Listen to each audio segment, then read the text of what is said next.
లేదు. ఇలా రండి, స్టేజ్ మీదకి రండి సార్.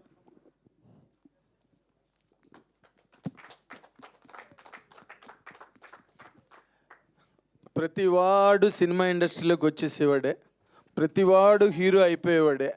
పని పాట లేదు, ఏదో టీవీల్లో పని చేసుకుంటున్నారు, 4 రూపాయలు సంపాదించుకుంటున్నారు, మంచి కారులో తిరుగుతున్నారు.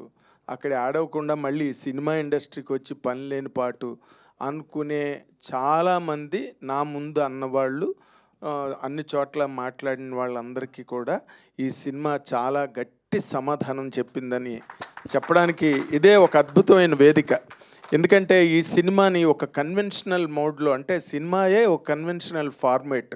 దాంట్లో సినిమా స్టార్ట్ అయిన దగ్గర నుంచి ఎండ్ వరకు కూడా ఎక్కడ ఒక అబ్సర్డిటీ కానీ వెతుకుదాము అంటే కోడిగుడ్డు మీద ఈకలు పీకుదామని ట్రై చేసినా ఎక్కడ ఒక్క ఈక కూడా దొరకలేదు, ఒక వెంట్రుకు కూడా అందలేదు చేతికి.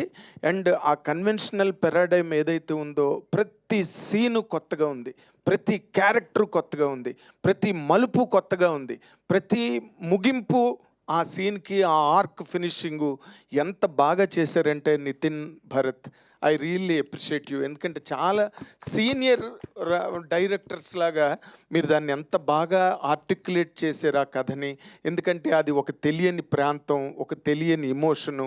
ఆ పిల్ల పుట్టగానే వర్షం పడింది కాబట్టి ఆ పిల్ల ఆ ఊర్లోంచి వెళ్ళకూడదన్న ఒక నియమం ఎంత కొత్తగా ఉందంటే నిజంగా అది ఒక నవలగా వచ్చి ఉంటే ఇంగ్లీష్లోని ఏ పులిట్జర్ అవార్డు వచ్చి ఉండేది ఈ పుస్తకానికి. 100% నేను చెప్పగలను. అండ్ నా ప్రదీప్ నిజంగా ఇందాక మన యాంకర్ చెప్పింది, ప్రదీప్ తను హీరో, తన తాలూకా ప్రయత్నంతో జరిగిన సినిమాలో తను ప్రతి సీన్లో కనిపించాలనుకుంటే కనిపించేవాడే. బట్ ఈ never wanted the film to become a regular rut.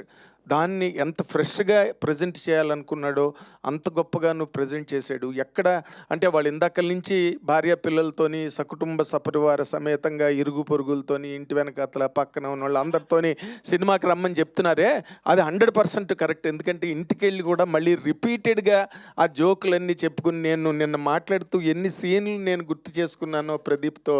వాళ్ళిద్దరూ మేడ మీద మాట్లాడుకుంటూ అమ్మాయి జరిగిపోతుంటుంది ఆ సీన్, ఆ డైలాగు ఎంత poetry, it is absolute poetry అనమాట. అది నిజంగా డైలాగులు ఎంత బాగున్నాయో, ఆ పే ఆఫ్ డైలాగ్స్ ఎంత బాగున్నాయో.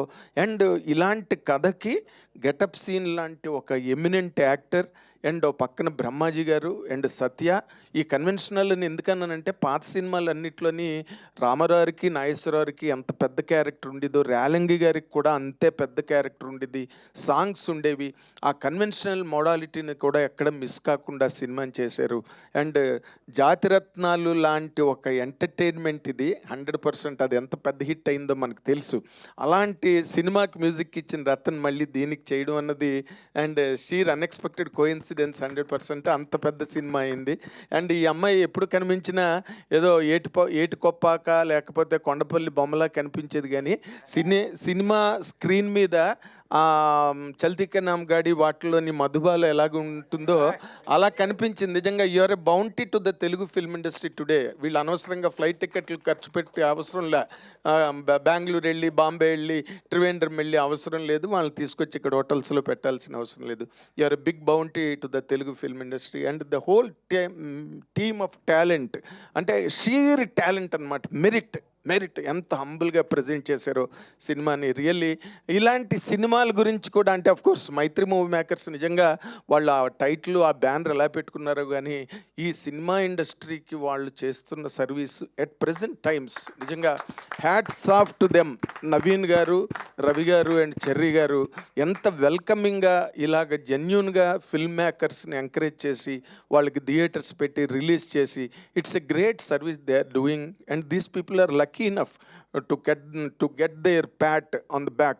అండ్ 100% ప్రతి వాళ్ళు ఈ సినిమాని కాంట్రిబ్యూట్ చేసి సినిమాకు ఒక ఫుల్ షేప్ ఇచ్చారు. కాకపోతే మీడియా పర్సన్గా నేను ఒక 40 ఏళ్ళు ఈ మీడియా ఇండస్ట్రీలో ఉన్న మనిషిగా ఒక సీనియర్ పర్సన్గా నేను మాత్రం మనందరితోని ఒక పాయింట్ షేర్ చేసుకోదలుచుకున్నా. అదేంటంటే, ఒక సినిమాని హంబుల్గా ఇంత డబ్బు ఖర్చు పెట్టి రాత్రి పగలు కష్టపడి అరకు లాంటి ప్రాంతానికి వెళ్ళి డే అండ్ నైట్ అక్కడే టెంట్లు వేసుకుని కథ రాసుకుని, వాళ్ళు కూడా they came from Nitin Bharat అంటే ఈ రోజున వాళ్ళు ఏం ఆకాశం నుంచి ఊడిపడలే. వాళ్ళు ఎన్నో అద్భుతమైన కార్యక్రమాలు చేసిన వాళ్ళు. And Pradeep has a long journey in television industry. ఇన్ని ఉన్న వాళ్ళు అంటే ప్రూవ్డ్ టెక్నీషియన్స్ ఒక ప్రూవ్డ్ స్టోరీతో సినిమా చేస్తే ఆ సినిమా గురించి ఇష్టానికి రాస్తున్నారు నిజంగా. అంటే ఏమి కమిట్మెంట్ మీడియాకి సినిమా ఇండస్ట్రీ పట్ల ఉన్నది. ఇదేమన్నా పొలిటికల్ జర్నలిజమా? సినిమా ఒక ఆర్ట్ క్రియేషను. సినిమాని అంత అద్భుతంగా 60 సీన్లో 70 సీన్లో తీయడానికి ప్రాణాలు పోయి నరాలు తెగిపోయి బుర్ర బద్దలైపోద్ది ఆ సీన్లన్నీ రాయడానికి, ఆ సీన్లన్నీ తీయడానికి, అనుకున్న ఇంపాక్ట్ తీసుకురావడానికి. అలాంటి సినిమాలు ఇలాంటి హంబుల్ థింగ్స్ కూడా వాటి మీద పడి దాష్టీకంగా రాయడం అన్నది మాత్రం 100% చాలా చేదరించుకోవాల్సిన విషయం. ఏ మాత్రం కమిట్మెంట్ లేకుండా కొంతమంది రివ్యూలు ఇవ్వడం అన్నది మాత్రం నిజంగా మనందరం కూడా మీడియా పీపుల్గా మనందరం బాధపడాల్సిన విషయం. ప్రతి సీను నవ్వుకున్నాం, ప్రతి సీను ఎంజాయబుల్గా ఉంది, ప్రతి ఆ ఎండింగ్ ఎంత బాగుంది, ఎంత sentiment.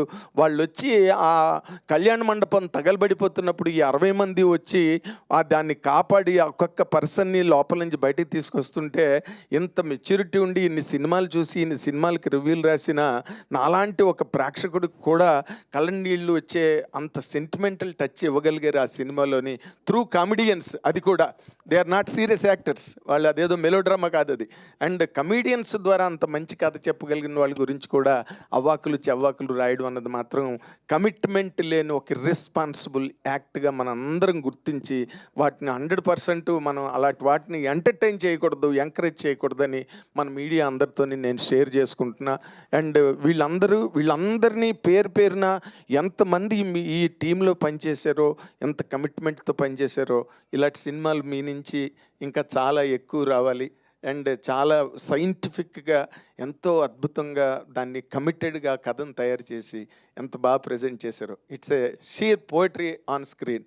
This is my opinion about the film. Thank you very much. Thank you sir, thank you so much. So ఇప్పుడు రండి సార్, రండి ప్లీజ్.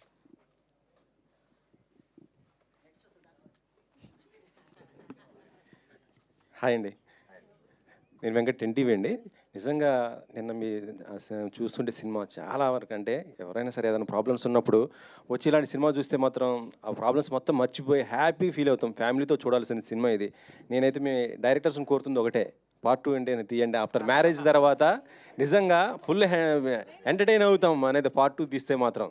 అది ఇది ఒకటే చెప్పదలుచుకున్నాను. సినిమా మాత్రం ఫుల్ ఎంజాయ్ చేసాము. ఇంకా చూడడం ప్రతి ఒక్కరు కూడా ఈ సమ్మర్ హాలిడేస్లో ప్రతి ఒక్కరు కూడా ఎంజాయ్ చేస్తారు. మీరు బుల్లితెరతో పాటు ఇప్పుడు ఈ వెండితెరతో కూడా కంపల్సరీ మంచి డైరెక్టర్స్ అయితే అవుతారు ప్రతి ఒక్కరు. వెన్నెల కిషోర్ మన గెటప్ సీన్ అన్న నిజంగా నువ్వు ఆ కళ్ళు అలా పెట్టేసి అంతా అంటే నాకైతే చాలా బాగా అనిపించింది. మనం జస్ట్ ఒక్క నిమిషం కూడా మనం అలా చూడలేము. ఆ సినిమా మొత్తం ఆయన అలా ఉన్నాడంటే అమ్మ ఎట్ట చేశాడరా ఇది అని అనిపించేసింది. నిజంగా మీ వర్క్ డెడికేషన్కి మాత్రం నేను ఇది.